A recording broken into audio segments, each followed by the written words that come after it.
Estamos vendo o avanço da Covid no Brasil, continua o crescimento praticamente em projeção geométrica, e muitas pessoas se questionam, e meu vídeo de hoje é sobre isso, por que não há uma revolta da população?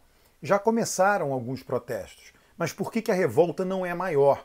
O Brasil pode ser o líder, ele já vai chegar rapidamente em segundo lugar, ficando somente atrás dos Estados Unidos em número de mortes, e pode até vir a se tornar o líder. As projeções são muito ruins para o Brasil. Existem projeções de 90 mil mortos, 100 mil mortos, 125 mil.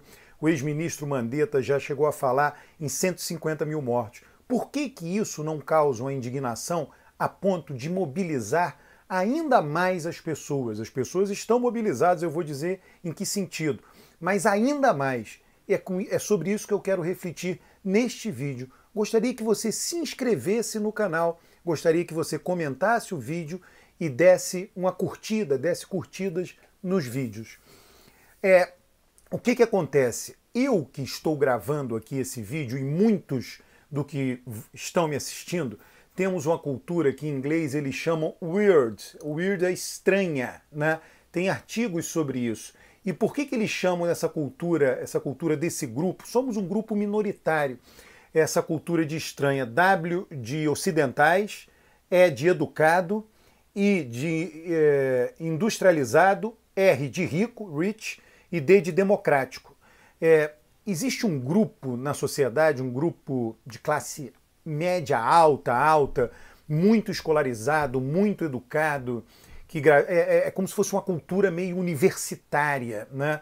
Pessoas que refletem muito, leem muito, que têm uma vida com uma boa segurança comparativamente com a sociedade, uma boa segurança material, que tem uma cultura descolada da cultura da maior parte da população de seu país. E nós temos uma coisa em particular. Eu vou mencionar aqui 3 coisas para a gente entender a falta de indignação mais ativa da população. A relação com a morte, tá?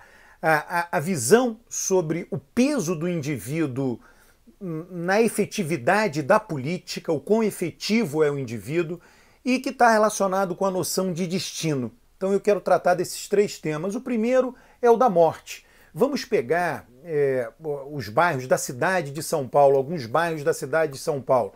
Moema, o bairro de Moema é onde, em geral, os aviões sobrevoam quando, na maior parte do tempo, vão aterrissar, mas às vezes inverte a decolagem passando por cima de Moema. A expectativa de vida de Moema é 80 anos de idade. Na mesma cidade, em São Paulo, na Zona Leste, existem regiões, cidade Tiradentes, nas quais a expectativa de vida despenca. Ela é 23 anos menor. A expectativa de vida na cidade de Tiradentes é de 57 anos de idade. E a expectativa média da cidade de São Paulo, a expectativa de vida média, é 68 anos. Então Moema está muito acima da expectativa de vida média. Uma vez eu procuro fazer check-ups anual, e uma vez eu estava fazendo um check-up lá na ultrassonografia, e eu não me recordo se era médico ou médica, fez o seguinte comentário: enfim, falando um pouco de check-up, etc. Ele falou: olha, eu canso de fazer check-up aqui de pessoas com 90 anos de idade, 85 anos de idade. Por quê? Numa área mais rica da cidade de São Paulo. Então, as pessoas weird, né, dessa mentalidade aqui, por serem ricas, educadas, vivem mais. A expectativa de vida é maior, os bairros não são violentos, não tem morte violenta nas ruas, as crianças, a mortalidade infantil é menor, bem pequena. Então a relação com a vida e com a morte é diferente. Onde a morte ela é mais rara e a vida é mais prolongada, as pessoas se escandalizam mais, se revoltam mais com a abreviação da vida, né? A vida sendo abreviada é mais cedo, né? Lamentavelmente é assim, é uma diferença, né? E onde a morte ela é vista mais diariamente, o mundo é violento, crianças morrem mais precocemente, os idosos têm menos acesso a check-ups, então a diabetes atinge, isso abrevia a vida, problemas cardíacos, pressão alta, enfim, um conjunto de coisas que leva as pessoas nos bairros mais pobres, nas regiões mais pobres do país, a morrerem precocemente quando comparado com as regiões mais ricas. Então, a visão que essas pessoas têm da morte é algo mais natural, a morte é mais aceita, mais aceitável. É claro que todo mundo quer prolongar a vida, né? Mas quando uma pessoa de Moema ou de um bairro rico nas cidades brasileiras pensa em prolongar a vida, ela pensa de 85 para 90, de 80 para 85. Ah, morreu jovem, morreu com 70 anos. E uma pessoa mais pobre, das regiões mais pobres do país, elas pensam em prolongar a vida de 60 para 65, de 65 para 70. É um ganho. Então, essa é uma diferença importante ao lidar com o que está acontecendo do Covid, que o governo está fazendo é um verdadeiro crime. É um verdadeiro crime. O Ministério da Saúde está empenhando menos recursos, empenhando menos a partir da saída de Mandetta. A partir do dia 13 de abril. O governo está demorando a liberar os recursos de socorro orçamentário para estados e municípios. Então, o governo está sufocando a sociedade e levando a acontecer muito mais mortes do que aconteceriam se o governo não fizesse isto. E por que a população aceita essa relação com a morte? A maior parte do Brasil mais pobre, com expectativa de vida menor, muita gente vivendo em áreas violentas, naturaliza-se a morte mais cedo do que aqueles que têm acesso a mais recursos. Então esse é o ponto número 1. Ponto número 2, que 2 e 3 estão relacionados, né? A visão que a pessoa tem da força do indivíduo. Uma pessoa de escolaridade mais alta, ela estudou mais, tem contatos, tem uma rede de contatos de pessoas de escolaridade mais alta. Então, quando ela perde um emprego, ela diz o seguinte: poxa, vou bater na porta dos meus conhecidos, vou apresentar meu currículo, minhas habilidades, e isso é muito útil para a obtenção de um trabalho, de contratos. As pessoas conseguem sobreviver, conseguem ter acesso a trabalhos, a empregos, por conta, né, o indivíduo, né? A pessoa de escolaridade mais alta chega lá com seu currículo, o indivíduo mostra suas habilidades e lá ele consegue um contrato. A ação individual, sem a interferência de nada. A pessoa de escolaridade mais baixa se sente mais fraca. Ela não tem essa rede de relações com pessoas na parte de maior valor agregado na economia, com posições. Então ela se acha mais fraca, ela se percebe como mais fraca.